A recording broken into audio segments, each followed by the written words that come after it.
First story. I finally got rid of my stepson, but my delusional husband still wanted his son, so I demanded he stop seeing his son or include my kids in their father-son dates so I could get all the updates, but my husband stopped seeing his son. Now my mill is harassing me, still holding on to my cheating and ruining her son's marriage, which happened 20 years ago. I'm a 45-year-old woman, and I've been married to my husband for 20 years. We have 4 children together, 3 teenagers and 1 preteen. He also has a son, Logan, who is now 24, from his previous marriage to his ex-wife, Jennifer. I met Logan when he was 5. At the time, my husband was still technically married, but they were already separated and deep into the divorce process. I didn't touch him, emotionally or physically, until that divorce was finalized. That's something I've always been clear on, especially because I've been accused more than once by his family of being the reason the marriage ended. I wasn't. But that stigma followed me. Jennifer is still the golden girl to my mother-in-law, and that has never changed. She gets birthday invites, holiday cards. Her photos are still up in Mill's house.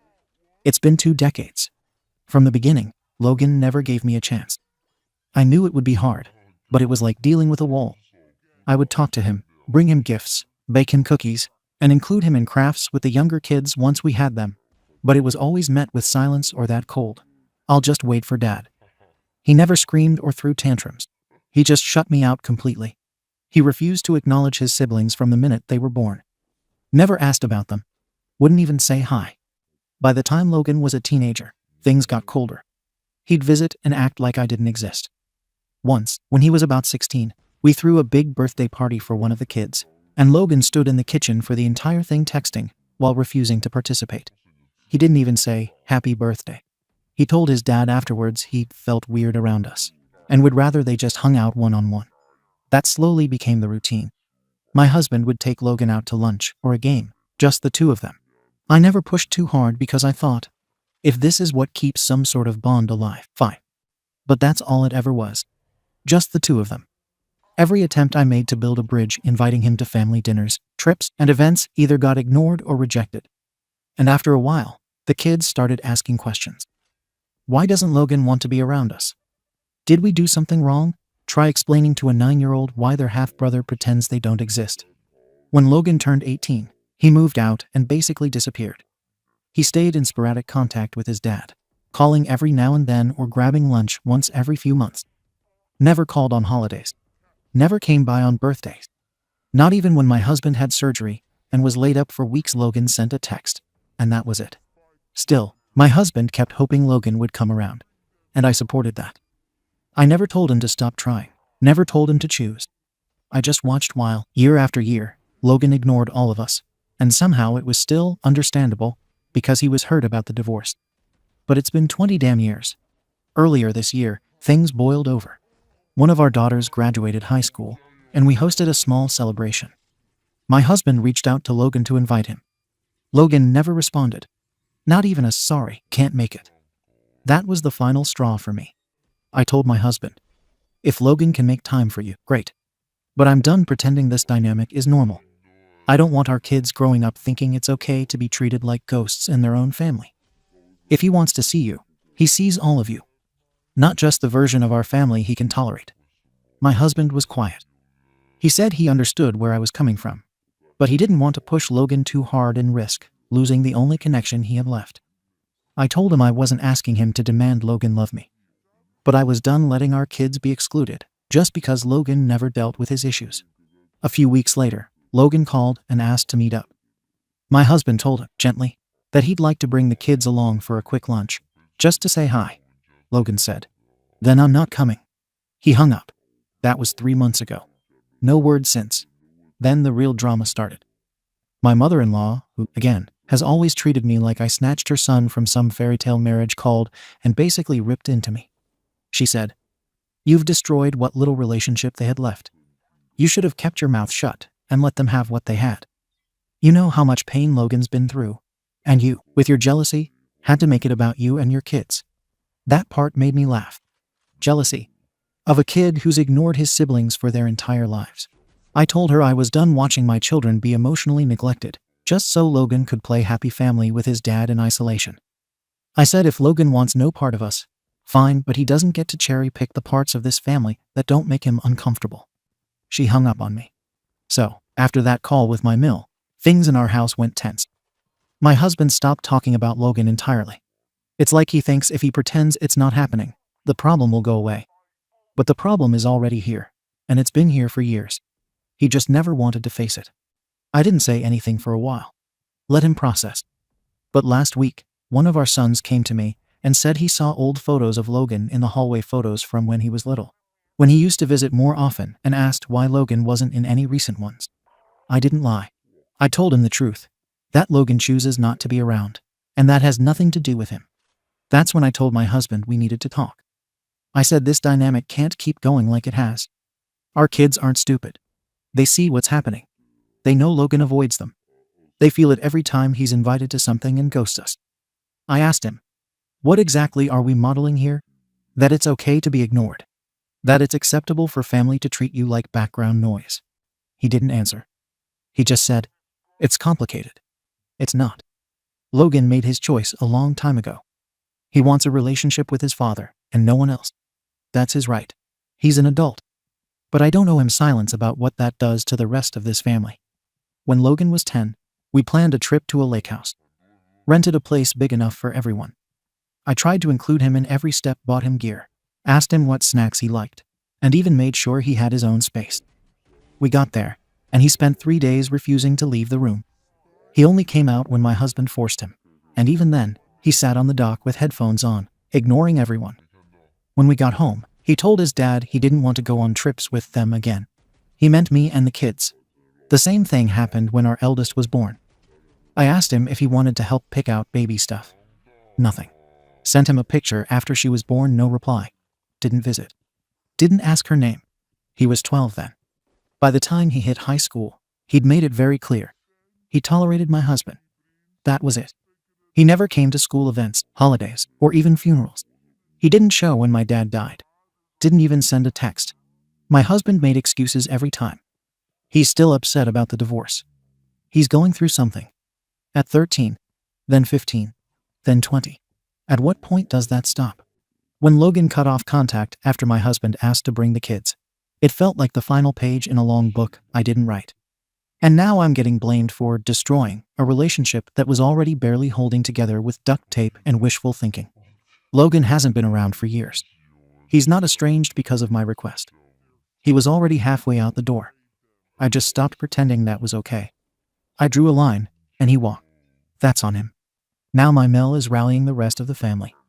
I've gotten 3 texts from relatives I barely speak to, saying I should apologize or let the men handle their own issues. Like this hasn't affected me or my children for 2 decades. My kids have grown up with a brother who treats them like strangers. Who leaves the second they walk into a room? Who gets invited to Christmas dinner and always says no? One year, my daughter made a handmade gift for him, spent hours on it. He left it unopened on the table. She was 10. She cried herself to sleep. But sure, I'm the villain here. It's always been like this. Jennifer got to be the sainted ex. Logan got to be the wounded son. My husband got to play peacemaker. And I got to be the one expected to keep the peace and take the hits. For 19 years I tried to make this work. I hosted. I invited. I showed up. I stepped back when asked. I stayed quiet when ignored. And now, because I finally asked for my kids to be acknowledged like human beings, I'm the one being treated like I broke the family. Logan is 24. He's not a lost teenager. He's a grown man who has made a clear choice. I didn't ban him from anything. I didn't insult him. I just asked that if he wants to be part of this family, he treat it like one. That includes his siblings. That includes not pretending we don't exist. I'm not asking for love. I'm not even asking for closeness. Just basic decency. Some acknowledgement that these children are part of the same bloodline he claims to care about when he talks to his dad. That's it. If Logan can't handle that, then he was never really in this family to begin with. And I won't apologize for pointing that out. Ada? Comments. Comment 1. YTA? You didn't want family togetherness. You wanted to force Logan to acknowledge you and your kids so that you could feel validated as the real wife and real family. This wasn't about the kids' feelings. If it was, you wouldn't have dragged them into a conflict they had no business being involved in. What you really couldn't stand was that Logan never gave you the role you believed you were owed.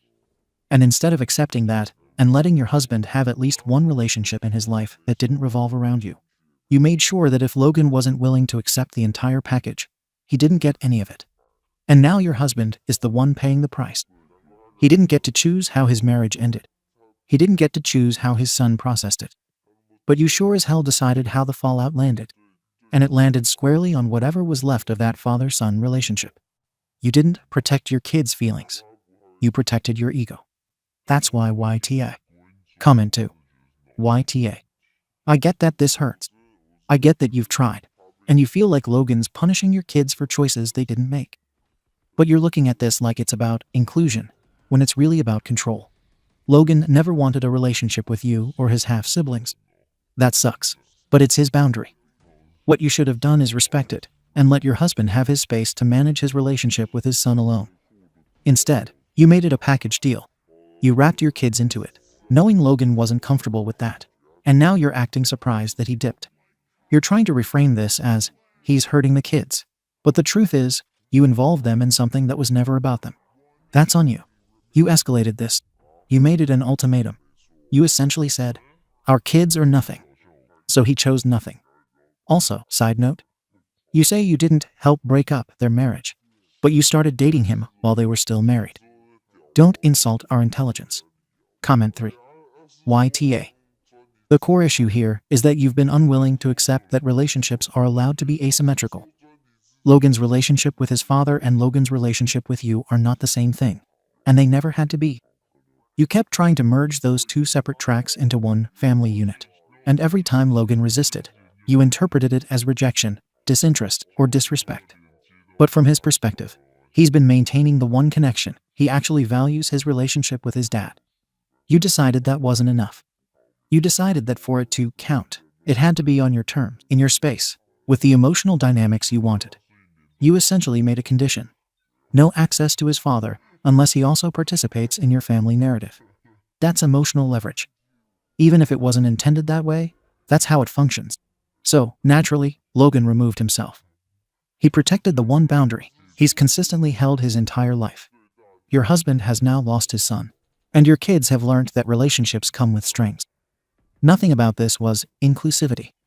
It was coercion dressed up as family unity. Update. I didn't expect to have anything to update, but the situation has gotten even more strained and complicated, and I'm honestly trying to piece together how we got here. I'm not changing my stance, but I can admit things are different now. After everything that happened, my husband started acting different at home. Not in some dramatic yelling or argument way, just quiet. Heavy silence. He sits at the table, but doesn't really look at anyone. He answers questions like he's somewhere else. Sometimes he goes to bed early or falls asleep on the couch. Once he went to sleep in the guest room and didn't say why. I don't ask because I already know. He's waiting for Logan to come back. He's hoping I'll say something to fix it. I won't. There's this tension now where I feel like I'm being watched. Not literally, just emotionally. Like every move I make is being evaluated for whether I'm the reason his son isn't calling. It's exhausting. And it's also ridiculous, because Logan hasn't been part of this family in any real way for years. About 2 weeks after the blow-up, Logan finally reached out to my husband. It wasn't emotional or apologetic. It was a single text. I'll see you. Alone. No one else. If that's not possible, then we can stop doing this. My husband showed me the message and just stared at me. I told him he could go if he wanted. I'm not holding him hostage. He hesitated as if going would somehow betray me. That part annoyed me more than anything. Logan isn't a taboo topic. He's his son. I don't need him to sneak around like some affair partner. I told him, if you want to see him, go. I'm not stopping you. But I also said I wasn't going to pretend that Logan cutting out the rest of us is normal or acceptable. I meant what I said before. My kids aren't invisible.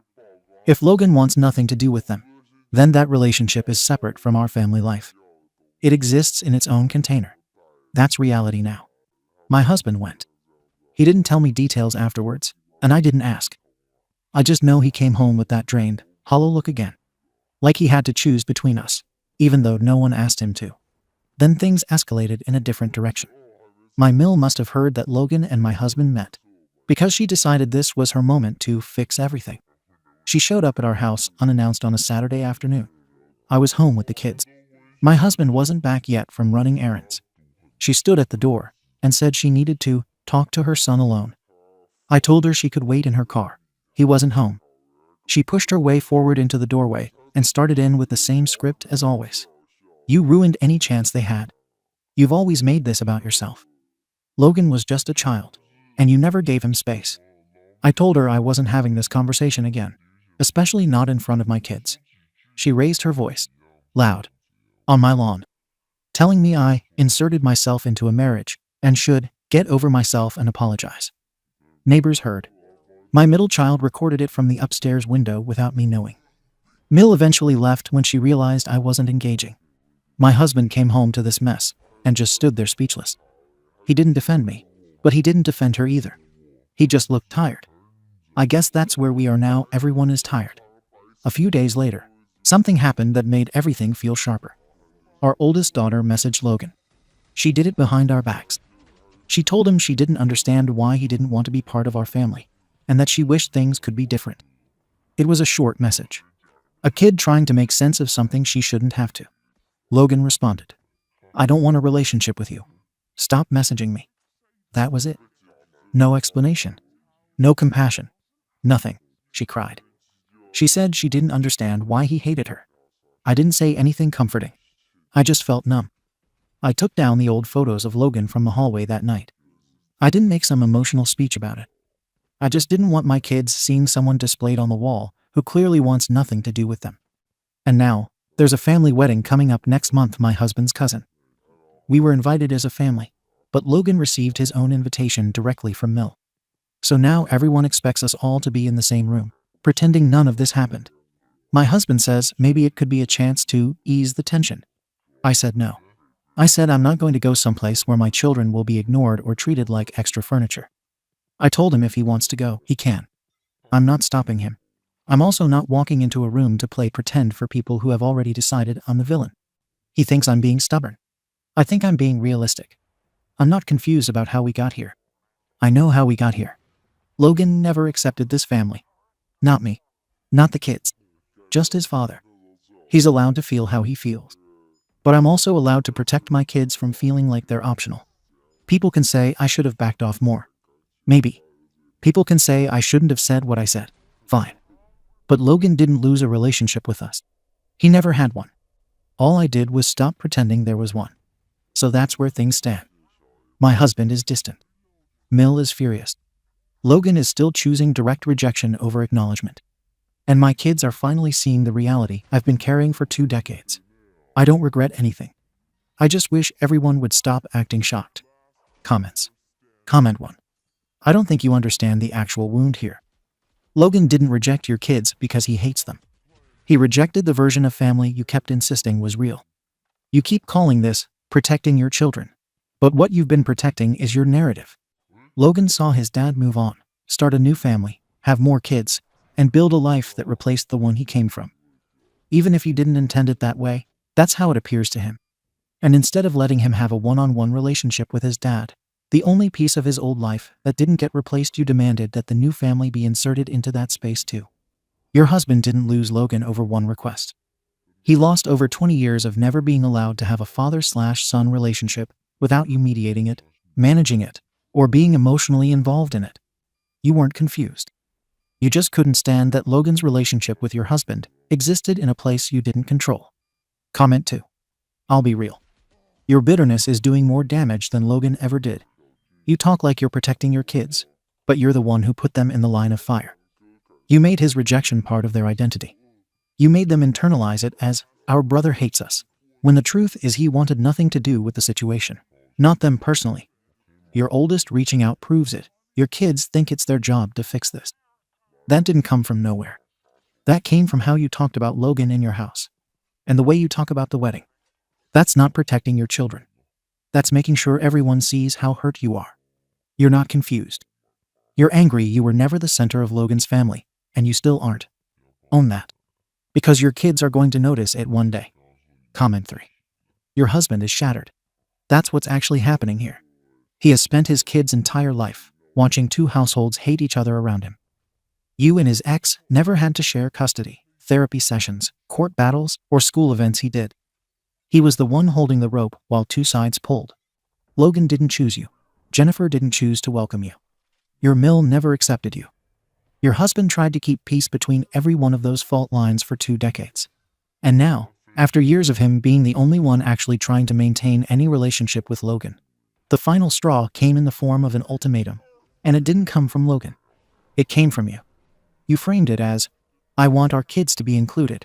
But what you really said was, "I refuse to allow you to have a relationship with your son that doesn't include me and my children." And now your husband is grieving. Not angry. Grieving. And you don't seem to see it. Update. It's been a few weeks, and I feel like something finally cracked, not in some dramatic way, but in the slow, heavy way that tells you this is probably the end of the road. I'm not going to drag this out. A lot has happened. It started with a message. Not to me, and not to my husband. Logan sent a long, cold, overly polite message to one of the kids. Our oldest. He didn't swear or say anything directly cruel, but the tone was surgical. "I understand that you may want a relationship, but I do not. This is not personal. I am simply not interested in pursuing any connection. I ask that you please respect that, and not reach out again." That was it. My daughter showed me the message with tears in her eyes and said, "He didn't even call me by my name." I didn't know what to say. I was angry, but not surprised. This is exactly who Logan has always been. The part that stung was that this was what my daughter got after years of wondering why her brother hated her. This was her answer. She blocked his number, deleted the message, walked away. She's stronger than I was at her age. And then came the incident with the cousin. My brother-in-law's kid, 11 years old, came over for a small birthday dinner. Family only, very casual. I stepped into the kitchen for a minute and came back to hear my youngest crying in the hallway. I asked what happened. He didn't want to tell me at first, but eventually he said, "Cousin said we're not real. That we're the kids from the second wife who broke the family." Let that sink in. An 11-year-old said that. Which means an 11-year-old heard that from somewhere. Probably Mill. Maybe Logan. Maybe both. I didn't lose it. I told everyone the dinner was over. I asked my husband to take his nephew and leave. I told the kids to go upstairs. Mill didn't even show up, but the damage was done. I sent a message to the group chat that night. Our children are no longer attending any family events where Mill or Logan are present, directly or indirectly. I won't expose them to people who teach kids to see them as mistakes. I left the chat right after. My husband asked if that was necessary. I said yes. He didn't argue, but the silence afterwards was enough. Then, this past weekend, everything hit a wall. Logan showed up, unannounced, drunk. It was almost midnight. My husband wasn't home. He was supposedly out with friends, but probably just at his brother's house. I heard the knock, ignored it, then heard it again louder. I checked the camera. It was Logan, swaying slightly, hood up, clearly not sober. I opened the door halfway and told him to leave. He slurred something like, "I need to talk to my dad." I told him he wasn't here. He said, "Figures. He's with you and your effing pretend family." One of the kids came downstairs after hearing the noise. Logan pointed and said, "That's not my effing sibling." I shut the door and locked it. Called the police. Not to get him arrested, but to get him off my property. They showed up, asked a few questions, then called someone to pick him up. Mill came. She didn't say anything to me at the time, just glared. Next day, she was at my door again. "You had him arrested? Are you proud of yourself?" I said. "He wasn't arrested. He was escorted off my lawn after scaring my kids." She yelled something about how I've poisoned the family, how my kids are disrespectful because they don't know their place, and that if I had any dignity, I'd stop forcing the broken parts to fit. That was the last conversation I'll ever have with her. But the final straw came from my husband. That night, after everything, after the message to my daughter, after the cousin's insult, after Logan's drunken scene, after Mill's screaming fit, I asked him where he'd been during all of it. He said nothing at first. Then, when I pushed, he finally looked at me and said, "You made it impossible for me to have a relationship with my son." I stood there, quiet.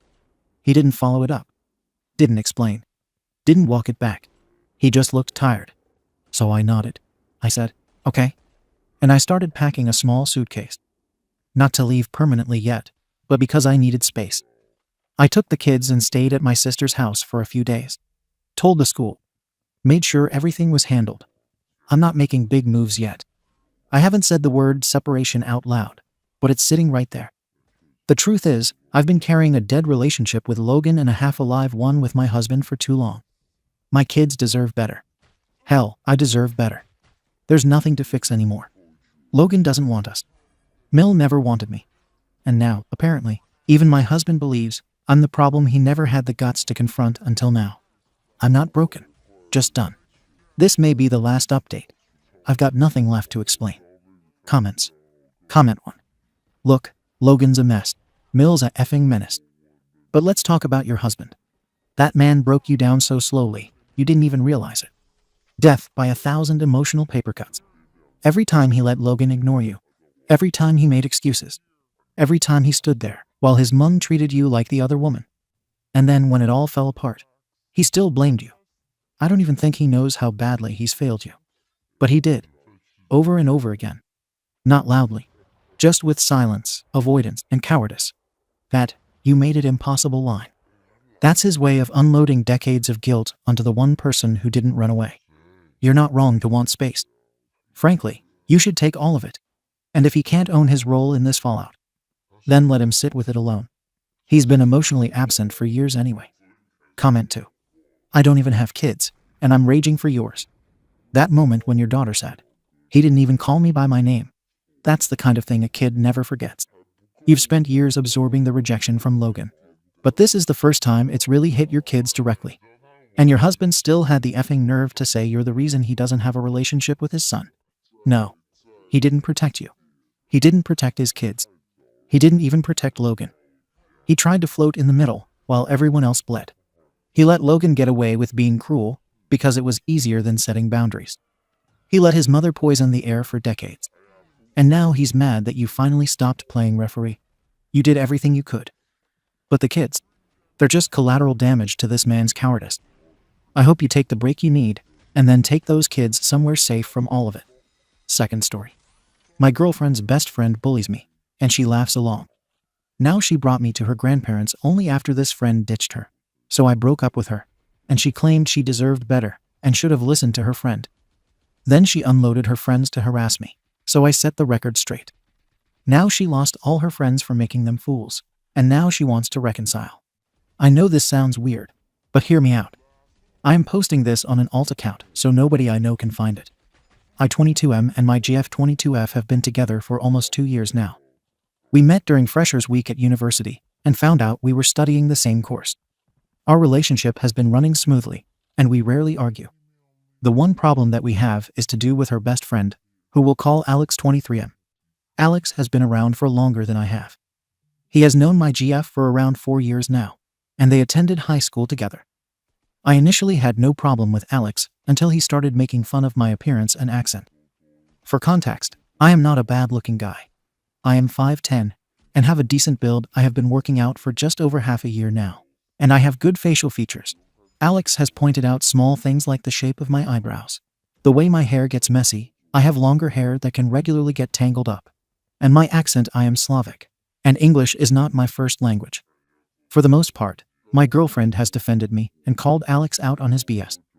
But sometimes, she will laugh at the things he says, particularly when he makes fun of my accent. This bothers me a lot, as I struggled with my English for a few months before passing my IELTS and struggled to fit in when I moved here. I have brought this up to her, and she apologizes but continues to do so. Now, onto the issue. My GF and I recently went to visit her grandparents for the weekend. They are a pretty big part of my girlfriend's life. She was raised by them as well as her parents, and this was my first time meeting them. Her grandmother opened the door and greeted me with a hug and proceeded to say, "Alex, we've heard all about you." I instantly assumed it was a mistake. Her grandmother is old, so maybe it was a memory thing. And I corrected her and told her my name. She frowned and shook her head, sure that it couldn't be correct. The dinner was a bit awkward, as both her grandparents kept referring to me as Alex. My girlfriend kept on correcting them, and they looked confused. After the dinner, I politely asked my girlfriend why they continued to mix me up with Alex. She blew up on me, telling me they're old and struggle with memory loss. I apologized, explaining I didn't mean to insult anybody. I just wanted to know why they continued to refer to me as Alex even after correction. We left it at that and spent the night watching movies that her grandparents enjoyed. I was setting up the bed in the spare room for me and my GF when I overheard her grandmother and her talking. My GF was talking in a hushed tone about Alex. Her grandmother kept asking why she hadn't brought Alex along like she said she would. I couldn't hear my GF very well, but she told her grandmother something came up, so she had to bring me instead. I was surprised, as we had this trip planned for a couple of weeks beforehand. I heard her grandmother asking how Alex was doing, and when they'd get to see him again. I am really confused. I asked my girlfriend about it in bed, and she insisted that her grandmother just struggled with memory loss and didn't know what she was saying. I asked if she had planned to bring Alex to her grandparents, and if so, I would have had no problem with it if she'd simply let me know. She blew up on me again, insisting I didn't understand her relationship with Alex. She called me a few petty names and told me to sleep on the pull-out couch. I reluctantly agreed and lay awake all night thinking about the conversation. Since then, my GF has been more irritable, and nothing I say makes her want to talk to me. She has been calling Alex regularly and refusing to tell me why she's so upset. This is deeply confusing me, as I didn't come across as insulting in any way. I have considered breaking up with her a couple of times, as this behavior is completely out of the blue, and her refusal to communicate properly is worrying me. Any advice? Would I be the if I broke up with her? Edit. Thank you for the replies and helping me realize that this was never just about what her grandparents have said. My GF's behavior is unacceptable, and I will be having a talk with her tomorrow, which will ultimately end in splitting up with her. I will post a short update tomorrow for anyone who is interested. Comments. Comment 1. Dude, when are you going to get to the finish line? Do you need us to lead you on the horse? She told her grandparents she was bringing Alex because that's who she wanted to bring. She told them you were Alex because that's who she wanted you to be. She's being dramatic and blowing up because she knows you know that. And she's gaslighting you because that's her only move. Stop trying to confront her and end this charade. Tell her grandparents that you're her ex-boyfriend and that her real boyfriend, Alex, will see them soon. Stop beating a dead horse. Comment 2. NTA. When I and my boyfriend got together and I met his grandparents for the first time, they accidentally called me his ex's name. After being corrected, they not only never called me the wrong name again, but also apologized profusely for their mistake. Something about this is off. Your girlfriend isn't telling you something, or better yet, is telling you something but not in plain words. She seems into this Alex guy, IMO. If roles were reversed, and it was me in your position, I would not be cool with this. Edit. My boyfriend's grandparents are also very old. Comment 3. NTA. You need to leave her. She will continue to lie and tell you nothing is going on, but you know exactly what you heard. Don't let her use excuses and gaslight you anymore. She clearly doesn't care when Alex makes fun of your accent. I saw in one of your other comments that she tells you she laughs a lot, and it has nothing to do with what Alex is saying. Whilst I don't know your GF, I can tell you this is almost certainly a lie. She is your partner and should stand up for you always. And when Alex continued, she should have limited or cut contact with him. She disregards your feelings in favor of Alex's xenophobic behavior. Dump her and do not look back. Update. Hi. I am writing this in my car, and what just happened completely baffled me. For context, about a day ago, I wrote a post explaining that I had gone to meet my girlfriend's grandparents, and they kept on calling me Alex, her boy best friend's name. Upon asking my girlfriend about it, she got defensive and has refused to speak to me since. My girlfriend got off of work early and messaged me asking to come pick her up. This is the first time she has messaged me first in days. I agreed and drove to go pick her up. I waited in the customer section. She works in a bakery, and I noticed some of her coworkers giving me dirty looks. I brushed it off. When she got out, she was quiet. She got in my car with a huff and then asked if I could drive her to Alex's place, as he and some other friends were having a small gathering there. I admit this annoyed me. I told her flat out we needed to talk and asked her if she wanted to go to my place to do so. She told me anything I had to say, I could say it now. So that's what I did. I told her that her behavior over the past few days had been unacceptable. Her refusal to talk to me, how she blew up at me for just asking simple questions. This is where the conversation got weird. She told me that her grandparents had been waiting to meet Alex, and that's why they got confused, much different from her loss of memory excuse in my earlier post. I asked her why she didn't just tell me that. She told me I wouldn't understand because I don't understand her relationship with Alex. I told her that yes, I do not understand her relationship with Alex. How she lets him insult me, and how she carries on defending him. She told me that people over here make fun of each other. and I wouldn't understand because my culture is different. What? I told her that regardless of my culture, I wouldn't tolerate the disrespect from her friend.